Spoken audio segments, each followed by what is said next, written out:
Nyakubahwa Minisitiri w'Ingabo, Chief of Defense Staff, Service Chiefs, General and Senior Officers, members ba family bacu bari hano, mwiriwe neza.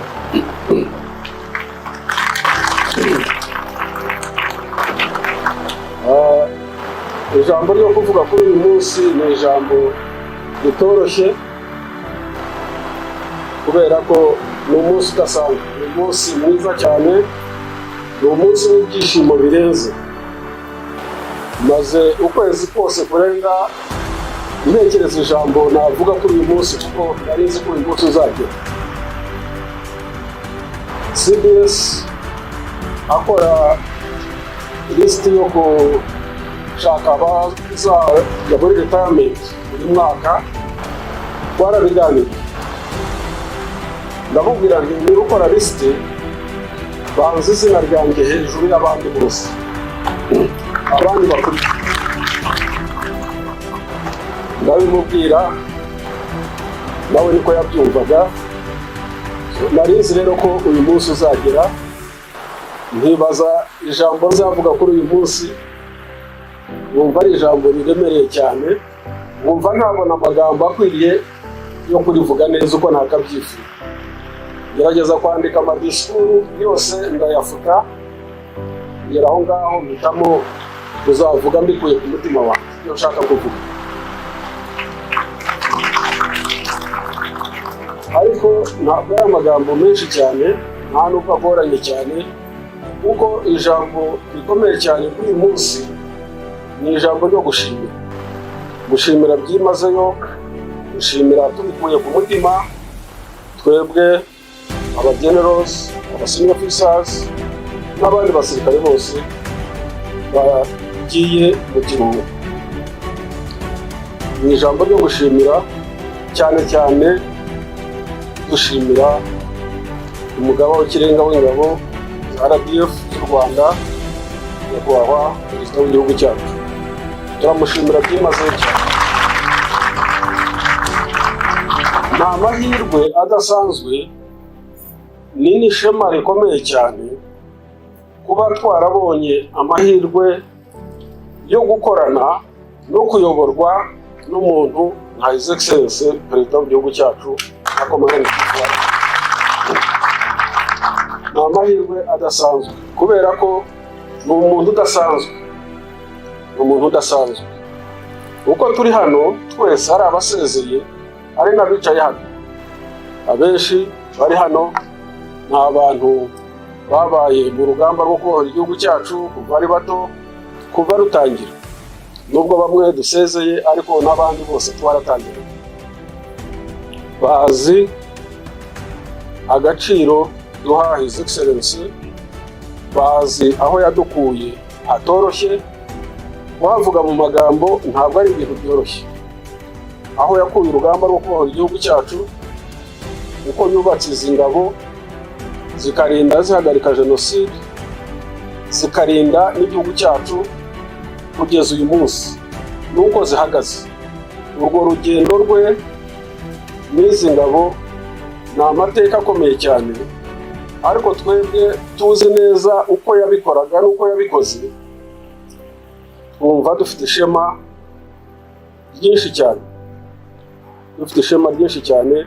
Umushimira ntabwo bihagije mu magambo, ariko bidutera ishema kuba twarakoranye nawe, twaragendanye nawe uru rugendo. His Excellency uko yubatse RDF kuva muri RPA, uko yagiye ayubaka kugeza uyu munsi uko ihagaze, turahamya ko, turanizera ko uwasezera mu ngabo uwo ari we wese, ari natwe tugiye uyu munsi, dufite icyizere kidakuka cy'uko igihugu cyacu gihagaze neza mu buryo bw'ubwirinzi.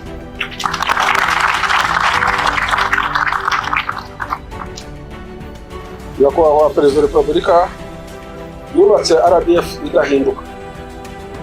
idahinduka mu miterere yayo, idahinduka mu myumvire, mu mitekerereze, mu migirire, karagita yayo idatezuka n'umunsi n'umwe ku nshingano zayo, ku buryo uyu munsi imbaraga RDF ifite ziha icyizere uwo ari we wese wageze igihe cyo gusezera mu ngabo kuba yasezera nta kintu na kimwe yikanga.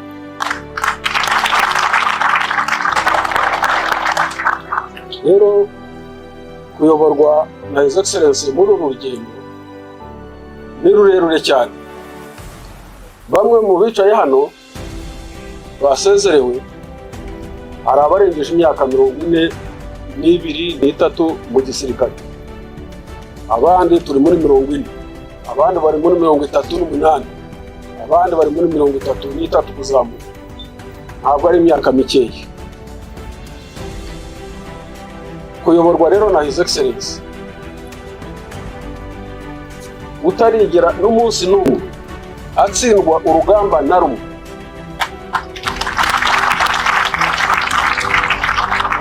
ugakurira ukaba mu ngabo za RDF zitarigera zitsindwa urugamba na rumwe,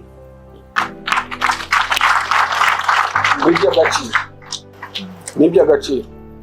Twebwe abasezeye uyu munsi dufite ishema ryinshi cyane, kubera ko ntacyo twishimye, ntacyo tutakoze, ku buryo umurage dusigiye barumuna bacu, dusigiye n'abandi bagikora, ni umurage ukomeye cyane, kandi twizera ko bazakomeza nabo bakawusoza neza. Gusezera mu ngabo, kujya muri retirement ni umuco mwiza muri RDF. Twawutangiye ufite impamvu yo gukomeza kubaka igisirikare cyacu ngo gikomere. Gusezererwa mu gisirikare ni kimwe no kwinjiza abantu batoya mu gisirikare, kuko igisirikare niko giteye. Igisirikare abantu binjiramo bakageza igihe bagasohokamo.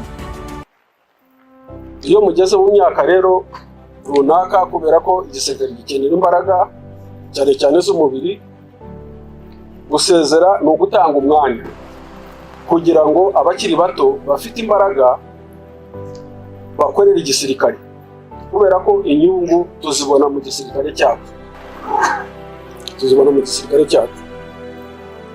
Kandi iki gisirikare nk'uko nabivuze, His Excellency aracyubaka mu buryo burambye. Abakibona, abatakizi ukuntu His Excellency yubaka iki gisirikare cyacu, kiratanga icyizere cy'uko igihugu cyacu kizarindwa mu myaka itari hasi y'100 imbere.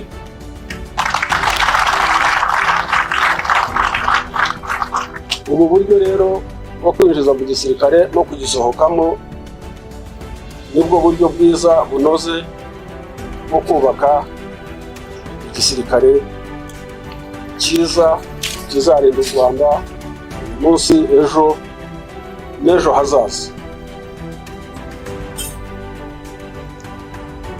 Gusezerwa mu gisirikare cyangwa kuva mu gisirikare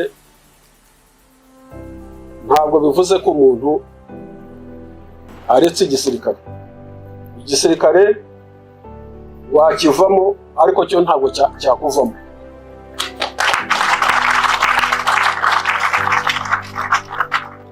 Igisirikare wakivamo, ariko cyo ntabwo kizigera kikuvamo. Ni ukuvuga ko n'abasezeye uyu munsi igisirikare ntikizigera kibavamo. Aho bagiye, ubumenyi bajyanye, ubunararibonye bafite, ubushake, ubwitange, urukundo rw'igihugu, icyaba icyo ari cyo cyose, isaha iyo ari yo yose, usibye ko batanagiye kure, bari hafi y'ingabo, nta cyashobora guhungabanya umutekano w'igihugu cyacu. Aba bagabo bose mubona bahari, ntabwo byashoboka. Icyo twakwizeza abantu, abanyarwanda n'abandi bose, ni uko igihugu cyacu kirinzwe pe. igihugu cyacu kirarinzwe kandi neza, kandi ingabo za RDF ziratanga icyizere cy'uko igihugu cyacu kizarindwa no mu myaka myinshi cyane iri imbere kubera ubushobozi tubona.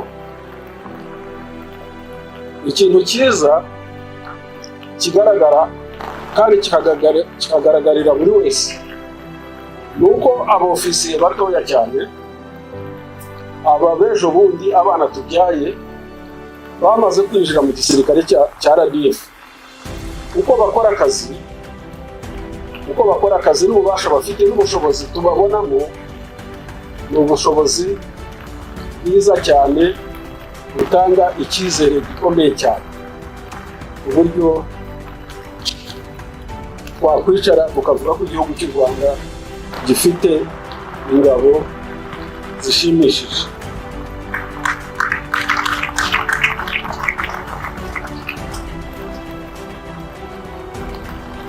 Ntabwo narangiza ntashimiye cyane abasirikare, abofisiye, abagenerosi twabaye muri izi ngabo za RDF imyaka myinshi cyane, kuva turi abana kugeza uyu munsi aho dusezereye. Twabayeho nka famille, twabayeho nk'umuryango, kandi n'ubu tuzaguma turi. Niyo mpamvu kuritaringa muri RDF hari ababigereranya no kuritaringa nk'uko izindi ngabo z'ibindi bihugu ziritaringa. Uritarinze agatera umugongo ingabo akareba hirya. Twebwe turi famille, turi umuryango umwe, n'ubu turi hamwe. Ni ugukuramo inifomu gusa, ariko ukaba uzi ngo aho wayikenera urayisingira ako kanya.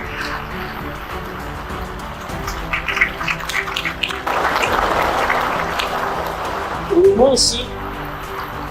munsi iki cyiciro cy'abasezerewe cyangiza amahirwe adasanzwe. Cyakirwa na nyakubahwa Perezida wa Repubulika, umugaba w'ikirenga w'ingabo, guhera mu masaha 8 kugeza mu mugoroba saa 12.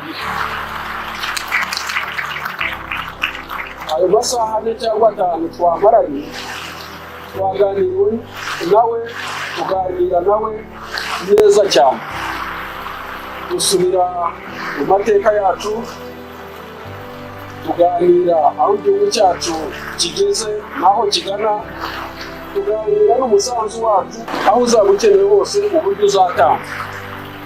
Ni ibintu by'ishema cyane, ni ibintu bishimishije. Twicaranye nawe turisanzura, turaganira.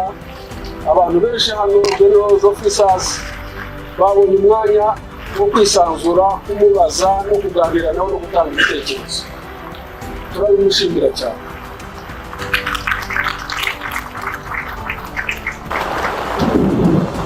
Abandi bantu bashaka gushimira ni famille zacu benshi bari hano, twazanye abandi batari hano, ariko ntabwo byari gushoboka neza ngo twuzuze izi nshingano imiryango yacu itabigizemo uruhare, itatubaye hafi. Kubera ko akenshi akazi kakozwe muri iki gihe cyose kabaye akazi kagusabaga kutaba mu mago yacu, kutabana na famille zacu, kutabana n'abadamu bacu n'abana bacu, ariko barabyihanganiye, badutera inkunga, akazi tugakora neza. Abo nabo gushimira cyane. Ndarangiza rero bashimira bose, kandi babwira ko iki gikorwa cyo gusezerera mu ngabo abagejeje igihe kizakomeza, kandi nibwo buryo bwo kubaka igisirikare cyacu kugira ngo gikomere. Nibwo buryo buzatuma igisirikare cyacu gikomera, kuko n'ubu turabona ukuntu gikomeye. Niho bituruka kutibona umuntu ku giti cye, ahubwo akabona icyagirira igihugu akamaro. Kwinjiza rero abasirikare bato mu ngabo tukabaha imyanya tukihutira kubaha inshingano uko His Excellency abikora. Ntabwo bitangiye uyu munsi, ni ibintu bimaze imyaka n'imyaka. Ababaye muri izi ngabo kuva kera murabizi, kuva 1991, 1992, His Excellency afata abana bato, abofisiye bato, akabazamura vuba, akabaha inshingano, akabigisha. Kuba rero tukimufite ni amahirwe tuyakoresha kandi turabibona. Ntabwo twajya muri byinshi cyane, ibindi aba ari amabanga akomeye y'igihugu, ariko ingabo dufite zirashimishije pe, zirashimishije. Abatanga ubuhamya ni abazishotora bagahura nazo, abo nibo babivuga neza.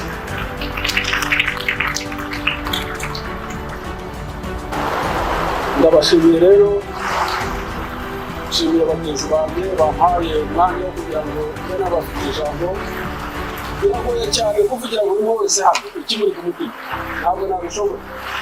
Dukomeze dushyire hamwe nka famire ya RDF, yaba abaritaris, yaba abagiye imbere, n'abazaritaringa ubutaha, n'abakiri mu ngabo. Iyi famire ni wo musingi iki gihugu cyacu kizubakiraho, nk'uko His Excellency yabivugiye mu Karangi 1992. Ni umusingi iki gihugu kizubakiraho iterambere ryacyo.